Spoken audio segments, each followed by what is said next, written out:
taking a rest, or I'm in this arcade and I can tell that the kids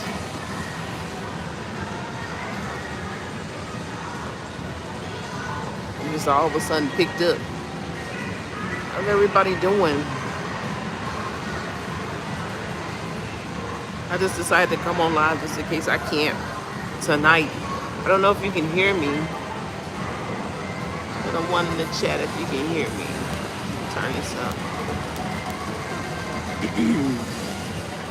Yeah.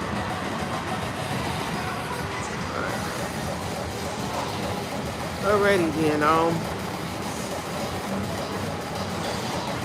I guess I was trying to do a video to replace the fact that I did not talk about Tamar Braxton. I was going to talk about Tamar Braxton from what I know about her. No, I don't know her personally. She does live here in Atlanta. And I just know that there's some similarities with me and Tamar. Some, not all. One thing I know about her is she's been going through a lot. And this is one of the things that you pay attention to. When someone constantly goes through some things, serious things that's like, injuries or hurt, this is definitely, to me, is suggestive of some forms of targeting. Now, when I say targeting, there's two. The way I'm trying to say it is the way I'm seeing it with her, because I see some similarities, is that she might be summoned to the Lord, believe it or not. She's not perfect, but a lot of times in Jeremiah, the first chapter, the Most High says that he will, if he has called you to do something and you choose not to do it, then he will allow your enemies to come for you. So you want to be aware of things. And I know a lot of times she has tried to come to the Most High, and this is what people do all the time. They fall into trouble, and then they get caught up. They go right back into the same thing that messed them up. And you can't do that with the Most High. You have to be stern. You have to ask the Lord and to understand what is it I need to be doing for you, for the Most High. And when you have that, you get the reality of what you're supposed to be doing. So Tamar Braxton goes through a lot. There's different things that I'm going to be explaining. For one, targeting. You will be targeted if you don't do what the Most High, or fall into some trouble. Let me just say that. If you don't do what the Lord has called you to do, if you made some form of a promise to Him, especially if you made a promise, never make a promise to the Most High and don't fulfill it. You'll go through some troubles. So that's what I'm seeing with her. Some people say it's attention sinking. I do know there is some narc abuse in her family, so I do see that. But I'm saying Tamar Braxton is definitely someone of interest. A good person. Some people look at her as loud and ratchet versus her sister, Tony Braxton. The other sister's Tracy had passed years back, and that might have caused some of her trauma a bit. But people, when Family Values, that was their reality show they first made. I think I was like in 2010. Correct me, I don't know. But she was one of the ones that stood out. She stood out more than Tony did. So, when you have those kind of things going, in your family, me, myself, when I start getting back on my feet. I was still married when I was married, and I said this, I went out there and I was working and providing because my husband was sick. Those were one of the signs I started doing things for myself, and I became a target because of that. So, one thing about yourself is you don't want to isolate yourself from people, but they will. If you can't catch it, they will. I mean, a lot of times people like to stay there to themselves. Sometimes we branch out. We keep in contact with people, and I always kept in contact with my mother. And for those who were trying to target me, didn't know that. They didn't know that at least once a week before this had happened, I was keeping in contact with my mom. And so, that's something that is an interest in her. I'm not trying to put things, say, oh, this is my situation. I'm just seeing things as an attention to the Most High is giving me an attention to her, and I'm not clowning her or slamming her or making fun of her. I'm just saying that there has to be something else done with her. There's more to her story than what she's saying. And it's just a concern that she might want to take heed to the Most High before something worse happens. And that's where I'm saying that sometimes God gives us warnings, and that's definitely a warning for her. If Tamar Braxton does not submit herself to the Most High, do some correction and kicking some people out of her life, the next time it won't be, you know what I mean? So that's what I'm saying, that you have to understand when the Most High, don't wait till bad things happen to you to get to the Most High. Stay in His presence. Even if you are still in sin, still reach out to the Most High. Because if you do not, you will have things happen to you, and you don't want to get to that point. If you have a car and you have car insurance, that's what you have a car insurance for. You're not knowing when you're going to crash. So you always want to have insurance. That's what you want to do with the Most High. You don't know when trouble may come, but you never want to leave God. But one thing about God is He said He's married to the backslider. So whatever going on in your life, the Most High is with you. Even with the, back in the day, in the Deuteronomy 28, when the chosen people had left Him, God still was with them. He still was with them. And so that's what you got to do in these last days. You know what I mean? This is the part of life that people don't want to hear.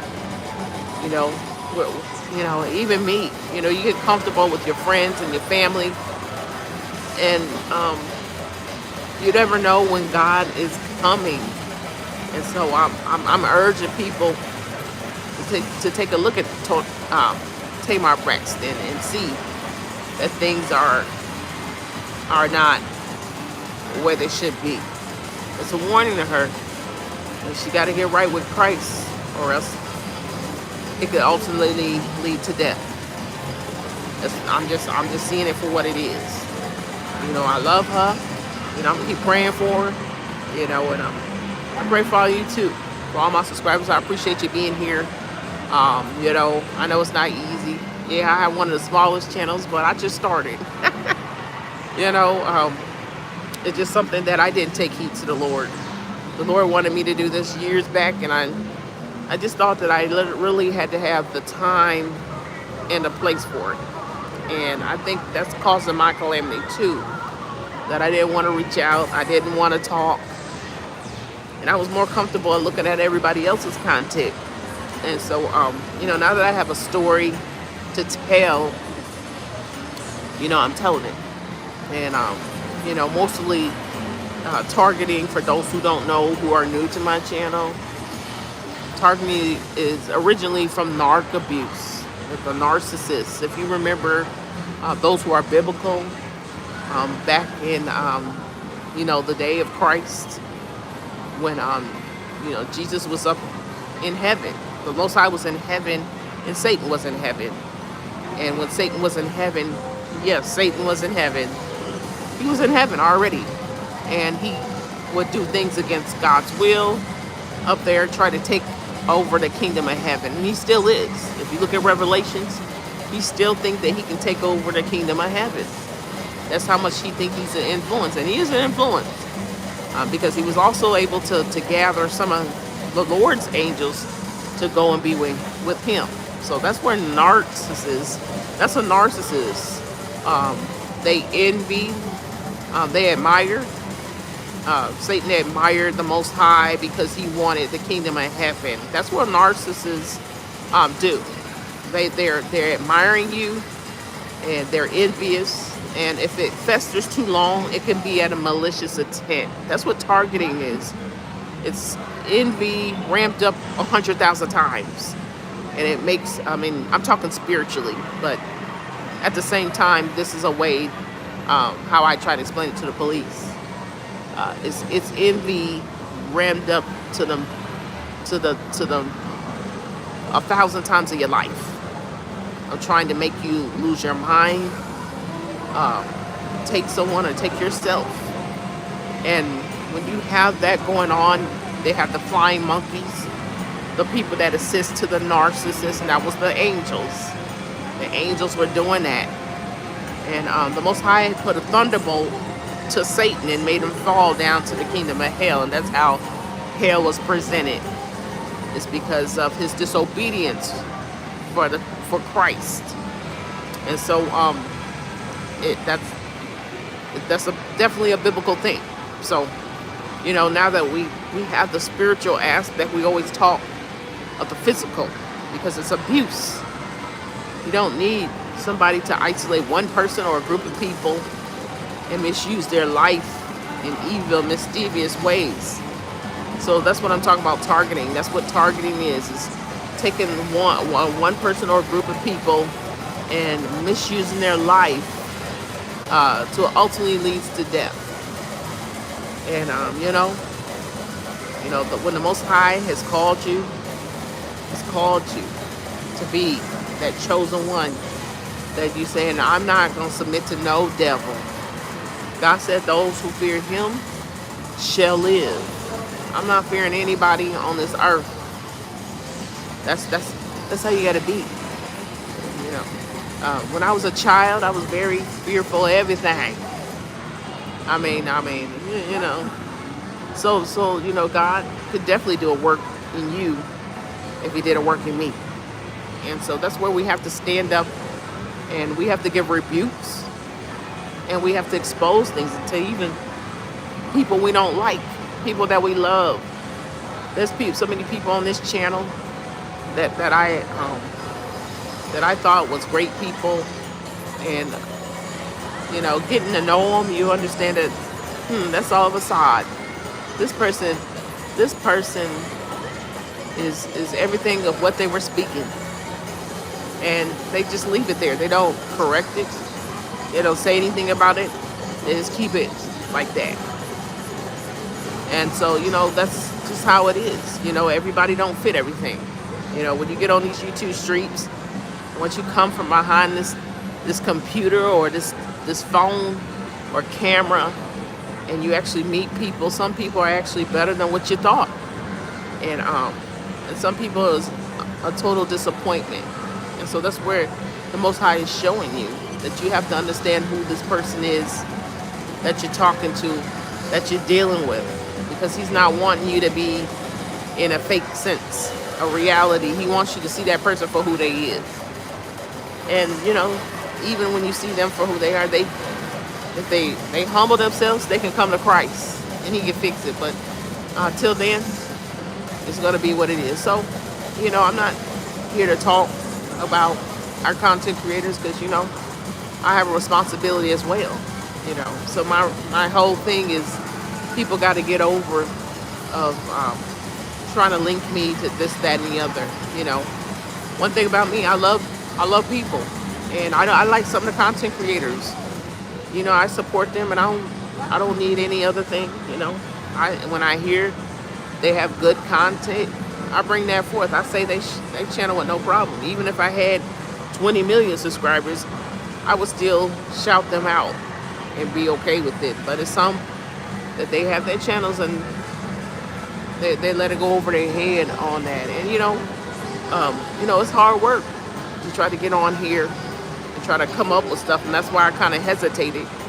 You really gotta find something that's of a light to your audience and be willing to get on the camera. Now, sometimes I'm tired. I just took a nap. So, I always want to be on camera, but can't be camera shy. You just face people, and, hopefully it's something that someone else can do and not be afraid to worry about what others think. I ain't. You see me, I boss down real quick, but me doing that, I'm still the same person inside, no matter how people see me and whatnot. So that's just it for me. I just thought I'd come on. I can't never really see my chat. Excuse me. And so I'm just praying, that everything is well with Miss Tamar Braxton. Hopefully she can understand, ma'am, you being targeted, and that's a shame when you're a celebrity. When you're a celebrity, targeting is in different ways, shapes, and forms. My targeting ain't the same as yours, but all in all, no one needs to be targeted. If people do not like or respect the person, then they have to respect that and go away from them. It's not about what you believe. It's not about what you can say. It's not about anything other than understanding boundaries. And that's what targeting is. People who feel like that are narcissists that can overstep boundaries and think they're good, that I can still use the system. I can use the system and get a check, and ain't nobody caring. Nobody should care about this person, But, I'm not here to take care of anybody. If anybody is trying to misuse me in mischievous ways and you use things, satanic gadgets and devices to get me to hear them, and I know I clearly moved away. I'm in Atlanta. I'm originally from I was born and raised in Illinois, and I moved to Ohio when I got married. But they should be coming down here. They have to respect that, but that's what they do. It's the drug trafficking, the sex trafficking, and the human trafficking. And they do that. They do that because they think that this is something that they can do. They want to make you a target because the city can use that. They can use that and say, hey, let's see if we can rev this. We've been revving this person up, meaning they're doing tactics against you. So they think, okay, we don't know what could happen. They're in fear now because they're doing that. But some people saying, I don't care what you do. I don't care what color you got on. I don't care what you're saying, what you're doing. And they're wanting you to speak out, even though they're still sending attacks. You know what I mean? And it's just crazy that this kind of thing can happen. And that's against my civil rights and anybody else's. And no, I don't allow it. I do speak out. But, people can't unlearn what they know. With this kind of thing, with gang stalking, it's something that you don't need to know. It's all about someone trying to have the head up over you in your life. And that's a shame.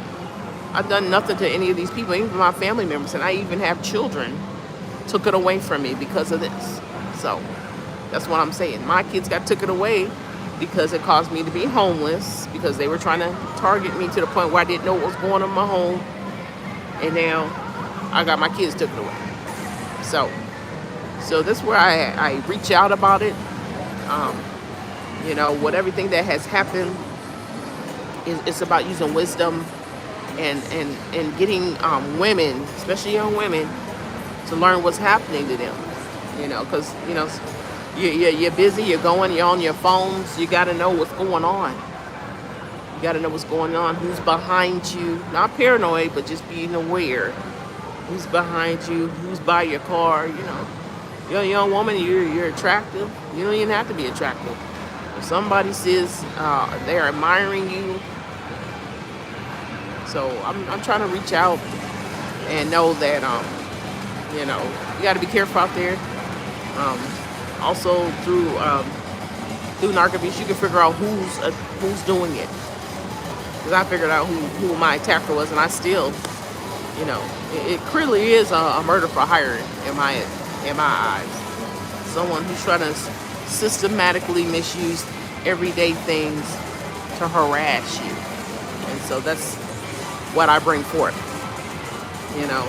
And so, you know, anyone ever have any questions or anything, you can always email me, drop a comment in there, and you know, I can't see anything. You know, I don't know what's going on, and you know, I don't know YouTube like I should, and you know, I know I probably could pay somebody to teach me the YouTube thing about it. So, you know, I'm just trying to get people to understand targeting and understand that it doesn't matter what community you're in. You could be in the nicest community. If there's a narcissist there, they could easily target you. And that's what I'm trying to tell you. It's not a look thing, it's about a spirit, the way people feel. Are they dark? They have dark forces in them. They always thinking about hating or scamming or lying on someone. Then most likely, that's a narcissist. That's a narcissist, and that the Bible says to stay away from evildoers. When you see that go on, stay away from them. Don't be bothered with them, because you'll be caught up in their mess.